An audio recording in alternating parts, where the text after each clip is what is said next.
In our news bulletin for tonight, police investigate the sudden death of a tourist. A motor vehicle accident on the stretch of road to La Campa is under investigation by the Niue police. Government announces Prime Minister John Key's Pacific mission visit to Niue. Niue Power urges customers to conserve energy while they work to get a third engine operating. Local refrigeration and air conditioning technicians get training on new technology and gases to reduce depletion of the ozone layer. Niue police are investigating the sudden death of a male tourist in his mid-50s who passed away suddenly on Monday evening at the Matawai Resort.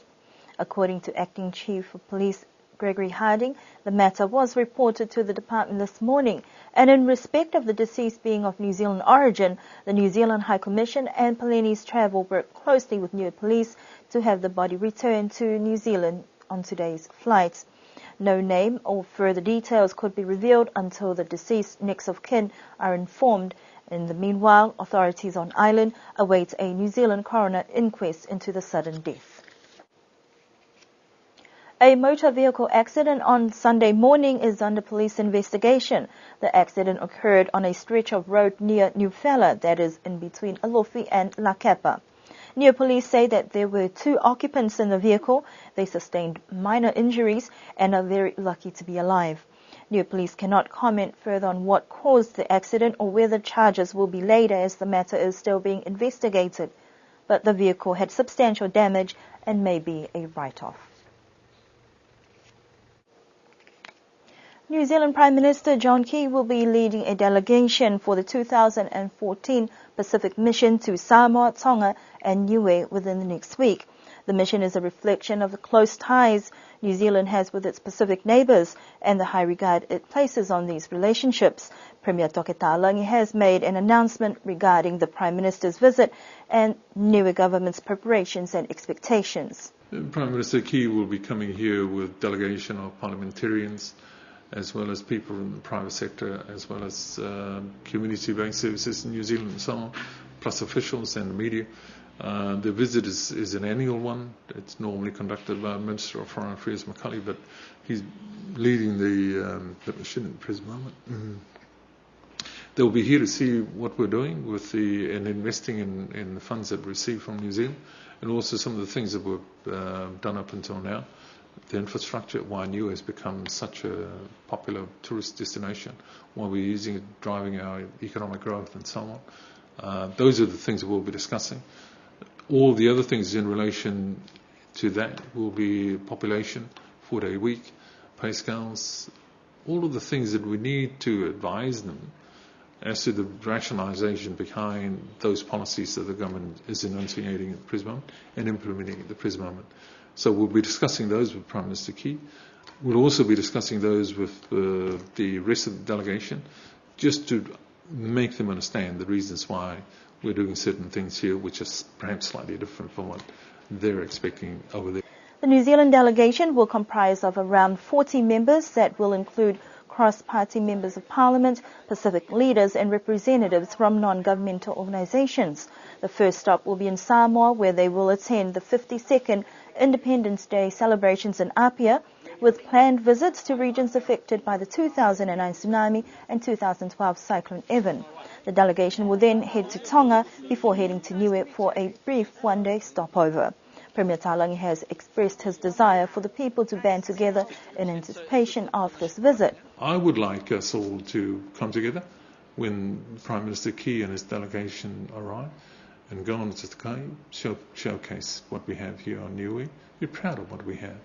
And I know that nothing's ever perfect, but that's part and parcel of society.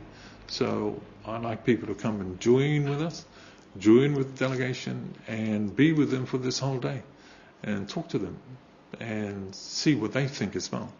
But tell them why we are still here, why we are doing certain things. We'll never agree 100%, but that's part of society, isn't it? The mission is similar to a visit from Minister Murray Macaulay last year, and Prime Minister Key and his delegation are scheduled to arrive in Niue on Wednesday next week for one day. Energy conservation has been the focus of messages for the public over the past week to reduce the power use and maintain operation of remaining two good engines with the Niue Power Corporation as they work to get a third engine online. Niue Power has 4 engines. They are programmed that one engine works 24 hours, another engine set to come on when the demand is high. A third engine is on standby in case the peak engine fails, and the fourth engine shuts down for 250 hours servicing. However, at the moment there are only 2 engines that are operational. There are 2 that are down, and that has put some strain on the load that they can handle. Powerhouse staff have been working from 12 midnight to 3 in the morning to carry out 250 hours service to the engine when due. If required, power will be turned off at strategic locations to avoid overloading to one of the engines that is working. An engineer from Goff and Hammer has arrived today to work with the Niue Power staff to work on the alternator and get a third engine running.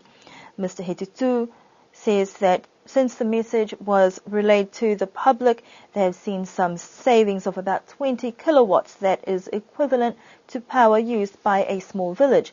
So this goes to show that people can come together and help save power.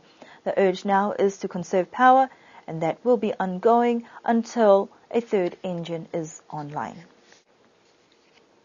Last week, technicians in the refrigeration and air conditioning industry were in training as part of an environmental initiative on ways to reduce emissions of harmful gases affecting the atmosphere. The Ozone Project has had a series of awareness workshops, but this training was specifically for technicians who work directly with the technologies. The 2-day training was facilitated by Michael Moeller, a trainer for refrigeration and air conditioning from Australia. The regional project has similar trainings across 12 Pacific Island countries. What I've found in most of the Pacific Island countries is that there's a bit of a lack of awareness about the new technologies and the replacement refrigerants that are coming onto the markets to enable us to phase out the old ones that are harmful to the environment. So this training workshop has been successful in that respect, in bringing the latest technologies and the latest replacement refrigerants to the industry here so that they can start using it and phase out using the old ones. Niue is special in the respect that it's the first country, I believe, in the Pacific to be able to get rid of the refrigerants that we've been working with in the last 20 years. So congratulations. But we're working now to try and affect some energy efficiency policies to try and reduce the demand of the equipment on the energy grid and save people money. Mr. Moeller says that air cons and refrigeration units account for about 60 to 80% of energy used on the islands, and that training also serves as a way of looking at using new energy-efficient technology and gases that are safer for the environment. Well, the next step forward is an important one, and what we're trying to do is reduce the reliance of energy. So most of the countries that I've been working in, 50 to 60% of the energy use is through refrigeration and air conditioning systems. So these technicians that are forming part of this workshop can make a big difference to the amount of energy that's consumed within this country. And of course it makes a big difference for the business owners as well to try and maximise their energy use and increase their profits and save money. So that's one of the big things when we're moving forward, is to try and reduce the energy consumption of these machines. And we can make big differences with the equipment that we use in doing that. In addition to the training provided, there are also new tools that have been supplied for technicians to use and new ways of service practices. And that is our news bulletin for this evening.